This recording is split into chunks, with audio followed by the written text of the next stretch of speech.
daughter Natalie, my niece Michaela. We're here for my mom Sonia Oliver Kim from Soul to Soul. For any of you who are caregivers out there, it's quite a heartbreaking role. Being up 24 hours here and the busyness, craziness does not compare to everything that you go through as a caregiver. Seeing your loved one just fade away and go from being strong and young and just deteriorating, and our whole family experienced that. My mom was 63 and in great health. She had no health issues, and we thought she had this flu, and it ended up becoming, it was pancreatic cancer, which, as you know, usually when it's diagnosed, it's quite serious, usually stage 4 or so, because it's hard to detect. So from diagnosis to death was less than 3 months. When she was told she had pancreatic cancer, her first words, she had such a great attitude. She said, "I lived a good life." And she also said that she would be watching down on us if she could. And I know she is. She never complained. She was so gracious throughout the whole ordeal. She couldn't eat. She was vomiting all the time. I mean, can you imagine not being able to eat? Pancreatic cancer is just so nasty because of what it does to your digestive system. So it's a very hard struggle. I'm the type of person who wants to fix things and just keeps going, even if I'm more than exhausted, to try to find the right answers or to heal. I'm a pharmacist, so I want to research all the answers and research all the possible alternative therapies and everything, even if it drives me or my family crazy. But that's what anybody would do, because you want your loved one to be healthy and whole and with you. So at first, you know, there's that bit of hope. Oh, the surgery will heal everything. And she went into surgery, and the cancer had invaded some major arteries and veins, so they were not able to do the surgery at that time. I mean, they were not able to do the Whipple procedure. We were hoping that maybe she could go through chemo to shrink the tumor, to try surgery again, and that never happened. The conversation at the hospital about a month before she died, hearing the staff just say, "There's no more hope," was not easy, of course. But we decided at that time my mom would live with us. My husband graciously told my mom, you know, "Yes, you're going to come live with us." And my kids were 11 and 14 at that time. Was it just last year, before your birthdays? 11 and 14.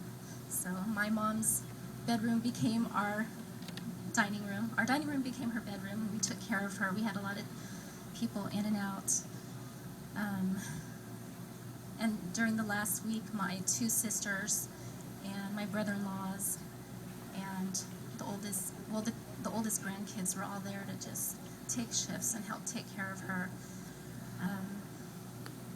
And on her, for her last breath, there's no way you could reorchestrate it. My sisters and I, our husbands, my in-laws, the 4 oldest grandkids, and a couple other friends were all there for her last breath, which was a real blessing. My mom was only 63, and I thought she'd be around for another 20 years and just, you know, living life the way we did and hanging out, doing different things. She would make the Korean bulgogi for us all the time, which is why we had that tonight. But in caring for my mom and in this whole experience, I was able to just truly get to know her in a whole different way. She never once complained about her terrible, terrible condition, the constant vomiting or getting weaker and not able to do things. She never complained. She was so gracious, and it was just amazing to see how she handled everything. And we grew closer in ways that I don't think would have happened if she did survive another 20 years and we just did the normal things we did. There's a special bond, a special closeness that developed for her to, for each of us to really truly see how much we just truly cared for each other and how amazing we thought each other were. And because that's not something that I really had at the beginning of my life with my mom. So that was just a real blessing to us.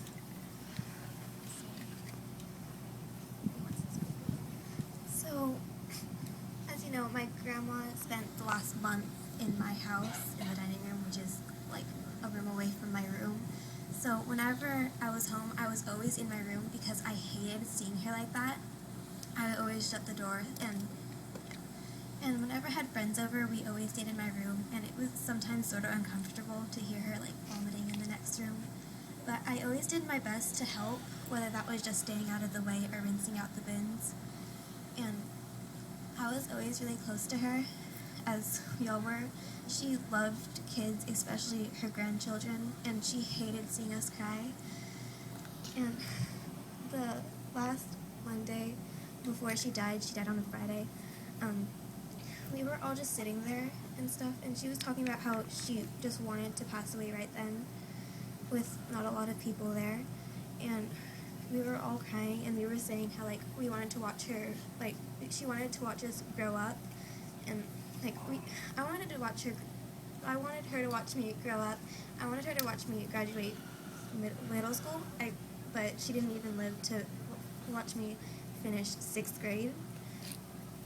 And just through that whole month and the whole cancer stage, it made me realize how much she loved me and how much I love and appreciate all that she's done for me.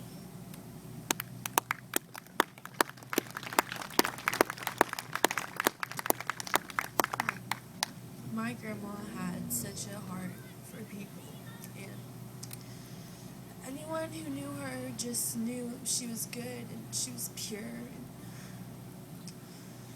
just she's always looking out for other people and putting people before herself.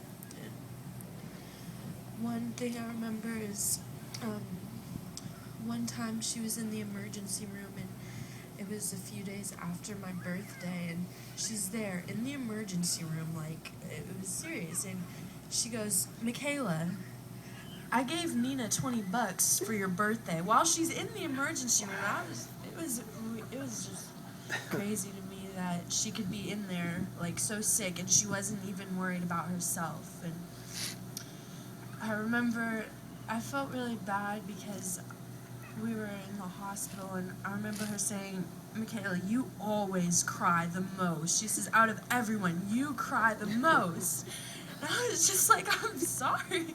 And then that Monday that we all went down there when we thought that she was going to die, and my aunt said, "Michaela's here, look." And she looks up at me, and she sees me, and I'm crying, and she's like, "You stop crying." And that was one of the last things that she said to me, so.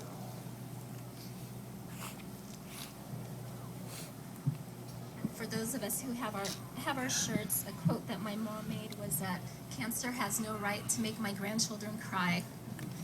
So, thanks for letting us share our story.